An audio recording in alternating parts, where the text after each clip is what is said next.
অনেক বাবা-মাই চিন্তিত হয়ে থাকেন, যেসব বাবা-মা মনে করেন যে তার বাচ্চার উচ্চতা তেমন বাড়ছে না। তখন তারা মনে করেন যে সাইকেল চালালে হয়তো বাচ্চার উচ্চতাটা বৃদ্ধি পেতে পারে। সাইকেল কিন্তু চালানোটা কিন্তু একটি খুবই ভালো ব্যায়াম। এতে পায়ের নিচের মাংসপেশি এবং হাড্ডির একটি ভালো ব্যায়াম হয় এবং এতে কিন্তু বাচ্চার উচ্চতা বেশ খানিকটা বৃদ্ধি পেতে পারে। এজন্যই কিন্তু অনেক সময় বলা হয়ে থাকে যে যেসব বাচ্চার উচ্চতা বাড়ছে না তাদেরকে সাইকেল চালানো শেখানো যেতে পারে।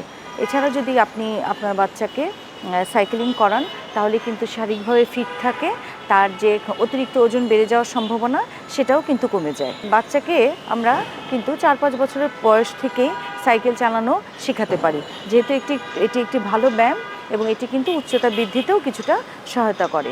বলা হয়ে থাকে ডেইলি যদি 15 থেকে 20 মিনিট সাইকেল চালানো যায় তাহলে কিন্তু একটি বাচ্চা প্রায় 4-5 সেন্টিমিটার উচ্চতা বৃদ্ধি হতে পারে।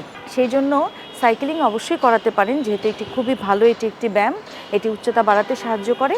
তবে অবশ্যই তার সাথে পুষ্টিকর খাবার খাওয়াতে হবে এবং আমাদের বাচ্চার যে একটি জেনেটিক যে একটা লম্বা হওয়ার যে একটা ধারা আছে, সেই ধারা অব্যাহত রেখেই সে লম্বা হয় সাধারণত, এবং এইগুলো তার সাধারণত সহায়ক হিসেবে কাজ করে।